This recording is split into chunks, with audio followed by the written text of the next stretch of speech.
The map found shows areas that no longer exist. On camera is a man speaking as he did then. What would you do if every year, on the same morning, he comes and says the same words? This is a story about a stream where someone is catching not fish, but time. And every time, the route starts with the same mistake.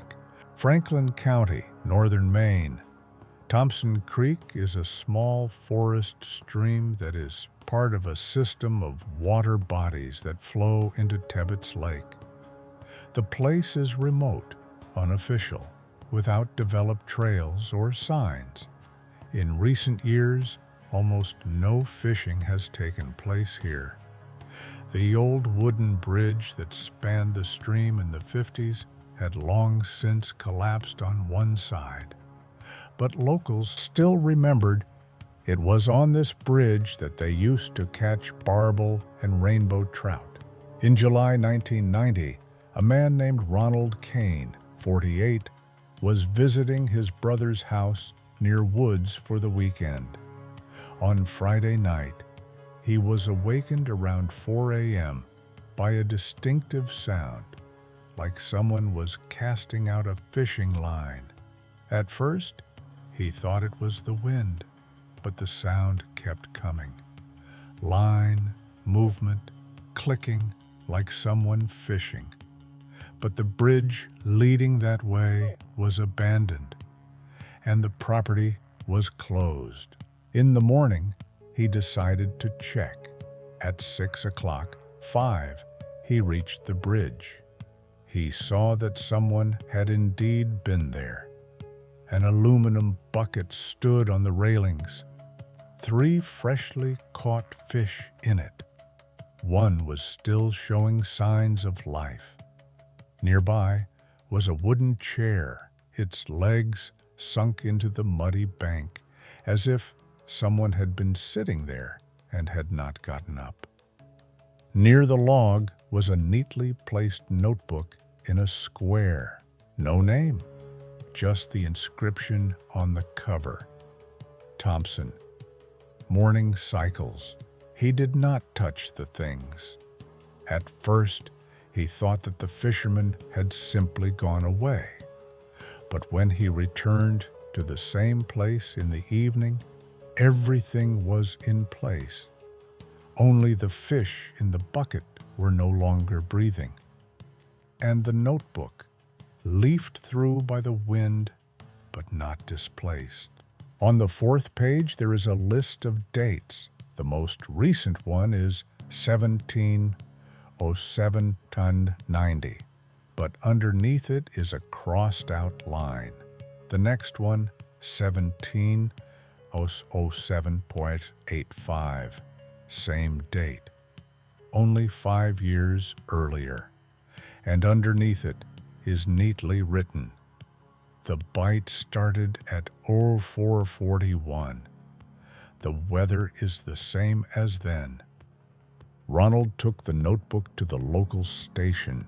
The officer on duty, Neil Jeremy, didn't take the situation seriously at first. But when he opened the last page, he froze. There was a neat sketch of the creek plan and a caption, John Ellis, fish line. Don't forget the car. Ellis, a name they knew here. He drowned in this creek exactly 5 years ago. It is believed that he slipped on the bridge, hit his head, and went under. His body was found 500 yards downstream. He had a habit of keeping a fishing journal. He always wrote in a square. And this notebook is new. The paper has no signs of aging. The ink is not faded. And the signature is his handwriting, exactly the same. Officer Jeremy, having received the notebook, first sent it for examination to the county lab in Bangor. He wanted to rule out a coincidence. Who knows? Someone local found Ellis's old notes and decided to joke. But already at the initial inspection, it was clear. The paper was new, bought recently, not yellowed. The smell of fresh printing ink. A pack of notebooks of this format, with non-standard markings, was delivered to the local store, Grant's Supply, just a month before the incident, and everything would have looked strange, but understandable, if not for one more circumstance. Under each day in the notebook, there were not just dates, but detailed weather notes, pressure, temperature, wind speed, air humidity. All of them coincided with the data recorded on these days, 5 years before. Example, 17.0785, fog at 0420, biting from 0441 to 0600. 2 strikes, 1 loss, 1 bucket, point below the bridge. The local weather station's archive shows similar readings. Morning fog, air temperature 49 degrees Fahrenheit, pressure consistently low. And one more detail, the bait described in the notebook. An old hook, number 6 bait, soft without flavoring, was no longer used by even amateurs at that time. But this is exactly the bait that was found on the fish left in the bucket. 1 hook remained in the mouth. When they took it out, they found traces of fresh water and fingerprints on the bend. They gave an incomplete result for analysis. Too little fat, but the skin type matched the biology of men aged 40 to 50. On the 3rd day, the police returned to the bridge. The objects were still there. The chair was frozen into the bank. The notebook had not been blown away by the wind. Even the bucket had not been moved. Only one thing had changed. On the trunk of a tree, 8 feet from the bank, there was a carved inscription. "Don't follow me. I'm already here." A copy of the same statement, Ellis's family would later confirm, was written in his old journal in 1984, after an unsuccessful night fishing attempt in which he allegedly lost his bearings in a stream. His widow, Margaret, provided the notes. The handwritten letter, 3 hours along the coast, and I still came to the same place, twice. It's better not to go at night. It's all one turn. When copies of both diaries were placed side by side, it became clear that the handwriting was identical. And at that moment, the investigation came across another piece of evidence. An alarm signal from the area was registered in the service database, dated July 16, 1990. It came from a portable radio transmitter used in the 1980s by fisheries inspectors, but there were no other such devices in the area. The signal was short, only 3 seconds, and contained a phrase transmitted over an open frequency. "On the water again. I don't see the car." When we went to the archives, Ellis's car, a 1974 Pontiac Bonneville, was listed as salvaged. But when we questioned one of the employees at the Millbridge junkyard, he said, "We didn't receive it. It never arrived. The number is on the list, but the body itself was missing."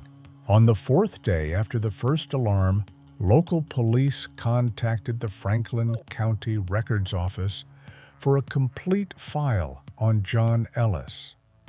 The official version was that he drowned on the evening of July 17, 1985.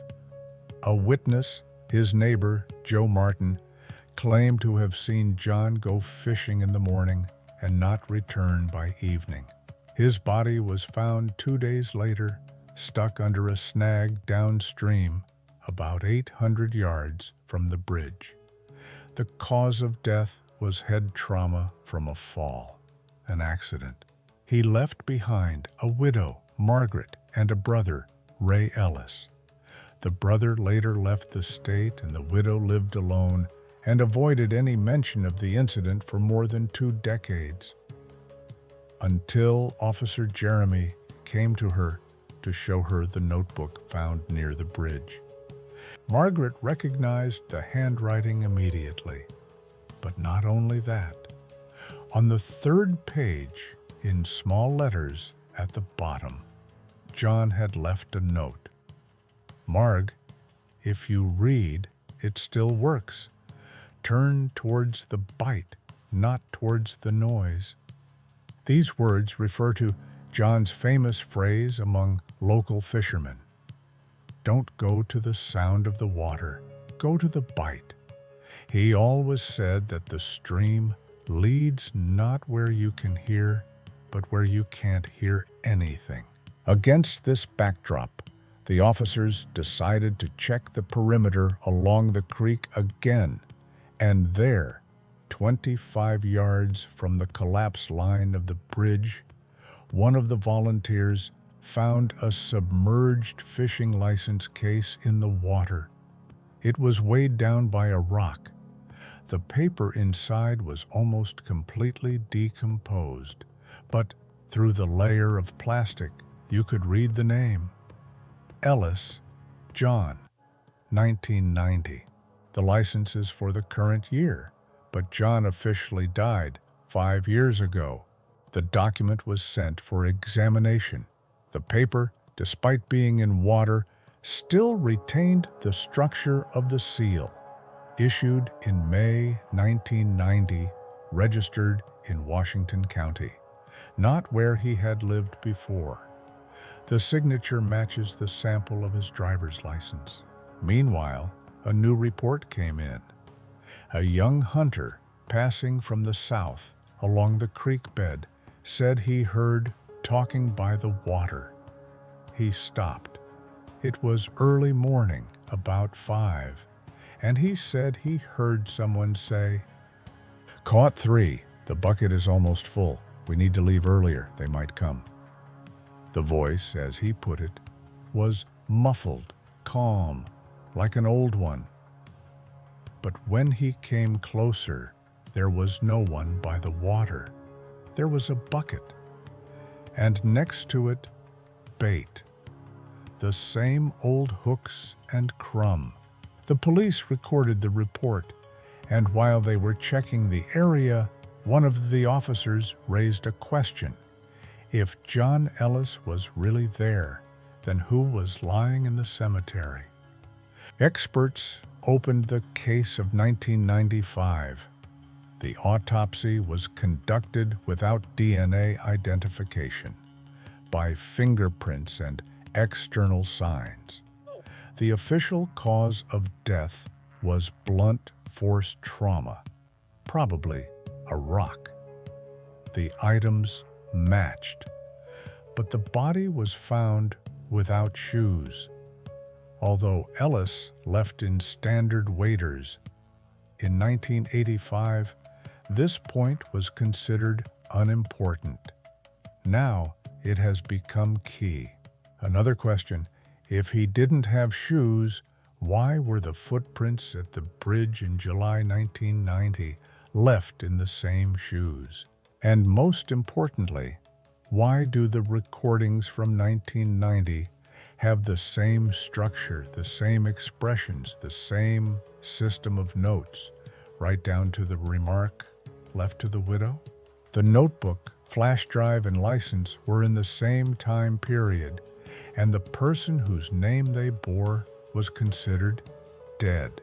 After confirming the license anomalies, officers decided to conduct covert surveillance on Thompson Creek. On the night of July 20th, 21, An infrared sensor with motion detection was installed, and a night vision camera was installed just upstream. The goal was to record who was leaving the bucket and bait.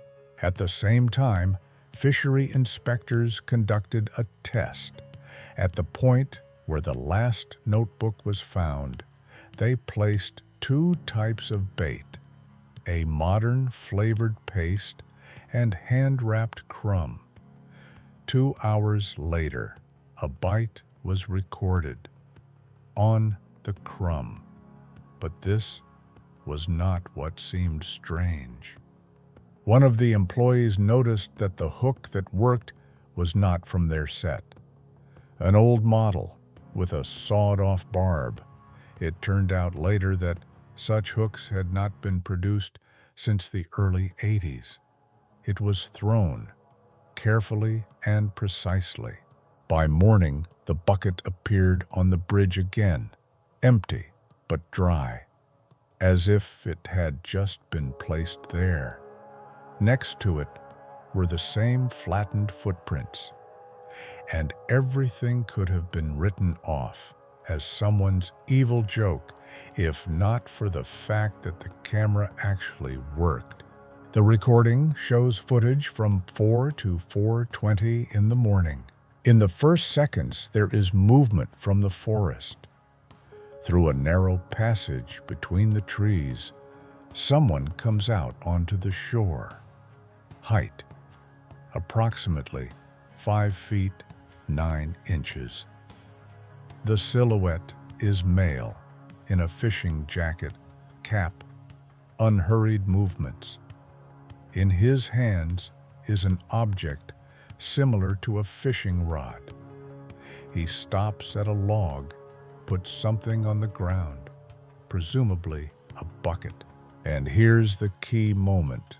When the figure turns toward the camera, the face is not in the frame.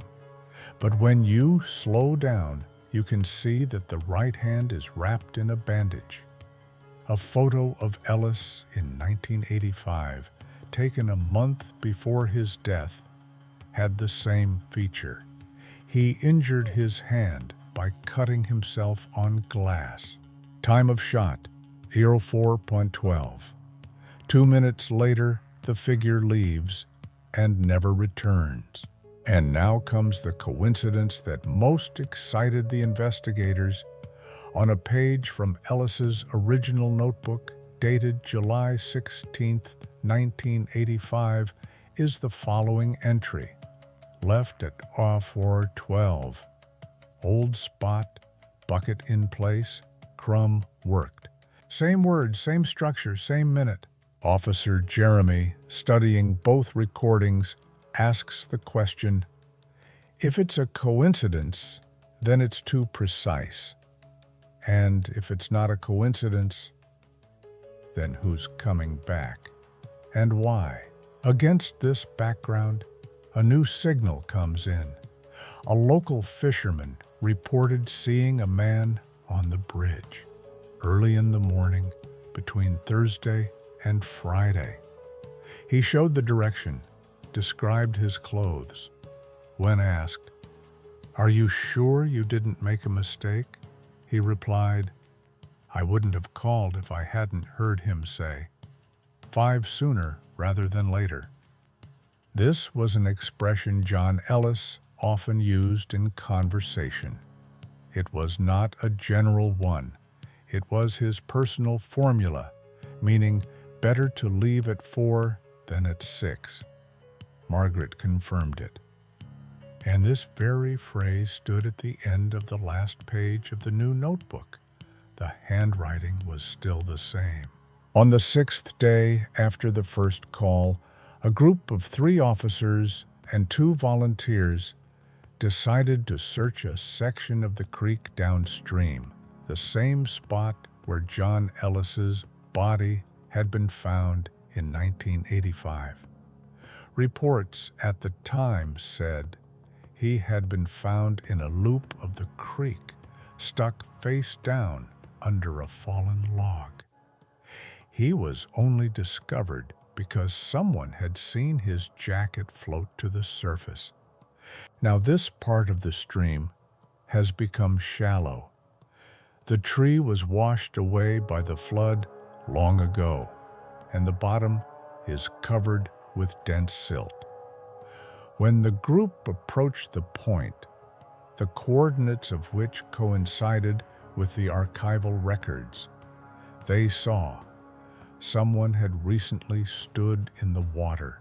The tracks are clear, directed from the shore to the center of the channel.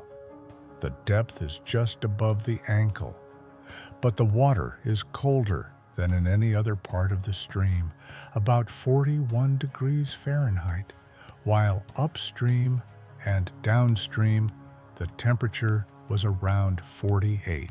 This difference is an anomaly. It could not be related to underground springs. The geology of the site is stable, and there were no such deviations in the reports of previous years. The tracks led to the center, and then they were gone, as if a person had stopped and disappeared. No exit tracks, no trampled grass, just sticky mud with the imprints of soles that matched the size of John Ellis's boots, 9.5 wide foot, worn along the outer edge. Later at headquarters, the volunteers conducted a test. They stood in the same place and tried to repeat the trajectory.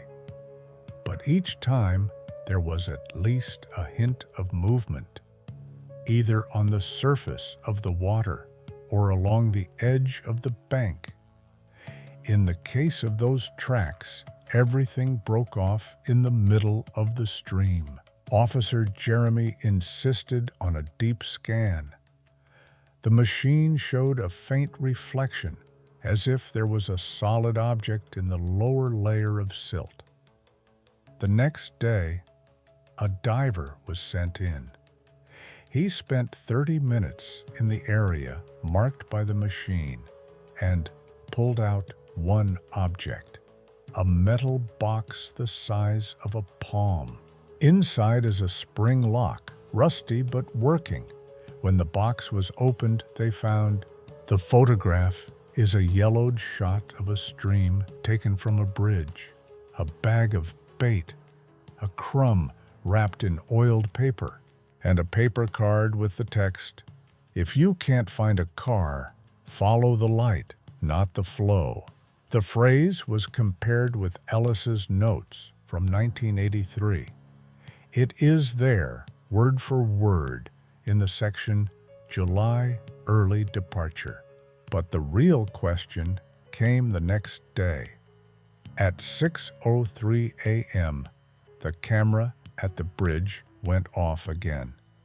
The frame shows a man in a jacket with his back to the lens, standing by a bucket. He doesn't move. But in the last frame, when the sun is just rising, you can see him turn his head. For a moment, a profile. Gray hair, deep cheekbones, a cap on the back of his head. The photo was shown to Margaret. She looked and said, "It's him, only older, as if he's alive, but another 5 years have passed." When the photograph from the camera was officially compared with the lifetime photographs of John Ellis, experts concluded that the man in the picture really does look very similar. But there are differences that cannot be explained simply by age.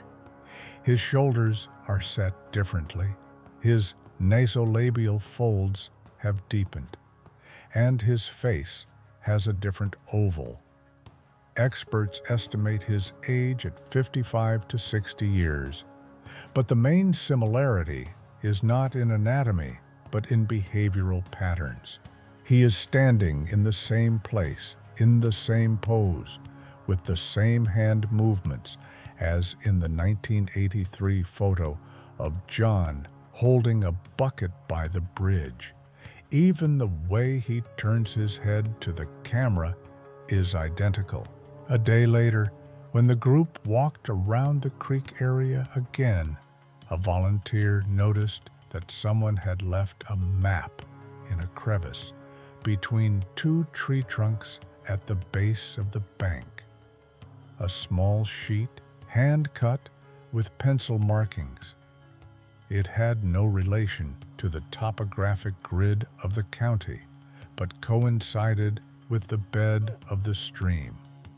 On it are marked the points.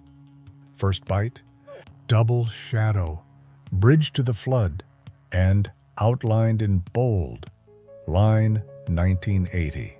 This caused confusion. The map showed areas that had ceased to exist before the mid-80s, blocked turns, old exits to the shore, even the line of the flooded shore after the spring of 1981. All these elements were removed from the navigation charts back in 1986. No one has used them since then. On the back of the map are notes. They were handwritten with the same spelling mistakes that John often made in his notebooks. The bridge is shaking. It's darker below. I'll try to the left. The bite is an hour later, like that July. The handwriting was identical. The paper was old, but the ink was fresh.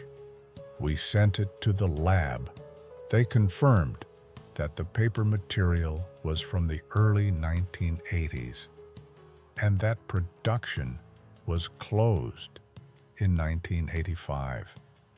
And the pen ink was bought recently at a local hardware store. Conclusion: someone took the old map and made new marks.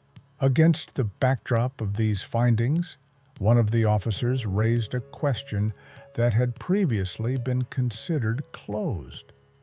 Could Ellis really have died in 1985? The body was identified visually, by clothing, by belongings. But there was no DNA, no comparison with X-rays. And if someone wanted to disappear, this would be ideal. Water, impact, blurred identification. But the theory collapsed on one fact. After Ellis's death, there were no financial movements, no attempts to hide, no suspicions. It was as if he had truly disappeared. But, and this was decisive, since 1991, there have been 5 reports of night fishermen in the area of the stream who they didn't have time to see, all between 4 and 5 in the morning, all with similar descriptions. And in all cases, the person said the same phrase, "Not here, not towards the current. They're still sleeping." By the morning of July 23rd, exactly 1 week after the first signal, surveillance on the creek had been stepped up. Cameras now covered both sides of the bridge, the shoreline upstream and downstream, and the area where the bait had been found earlier. An infrared motion sensor was also installed, linked to temperature. The setup was simple. If movement with a human thermal signature was detected between 4 and 5 in the morning, the system would begin recording continuously. At 04:03 the next morning, the sensor was triggered. In the frame, a figure appears from the riverbed, goes around a fallen tree on the left, then goes to the bridge. Everything is as usual, but now the camera had a different frequency. The sound was activated by any vibration. And here is a voice, quiet, almost a whisper, but clearly audible. Fog again, turned early. The stream is the same, but the shore is not the same. He puts down the bucket, looks along the riverbed, turns to the bushes, and seems to notice the lens. At this point, the recording ends. The next morning, the camera was switched off. Not damaged. Power supply was normal. It was simply deactivated manually through the internal panel. But it was in a protected case with a lock. It was impossible to open it without a tool. When the officers arrived at the point, the bucket was still there. There was one fish in it, fresh, still warm, and a piece of paper tucked under the lid. A pencil, familiar handwriting, the inscription, "It's not too late if you don't wait for the sun. Look up, not downstream. I'll check again." That same day, a private call came in. A man who declined to give his name said that in 1989, while walking past the same stream at night, he saw a man with a bucket who was standing knee-deep in water and saying that he was retracing the route. At the time, no one attached any significance to it, but he remembered. He had an old audio recording on a cassette tape. He accidentally turned on the recorder in his pocket. They listened to the tape. It contained the sound of water, and then a voice. "If the second point, then there will be no trace. Go not to the fish, to yourself." The signature matched the voice on recent recordings. Everything pointed to the fact. Officer Jeremy wrote the following report. "We have no reason to believe that this is John Ellis, but we have no evidence to contradict it, and we have a complete match between his previous routes and the actions of the unknown." In August, the area near the creek was closed to tourists. The cameras were removed. The report was sent to the county archive. The official version: an area with limited access due to unstable soil. But every year, in July, someone still leaves a notebook with notes: date, pressure, bait, bite. Always with the same signature: G. I'll come back if I don't get the wrong shore.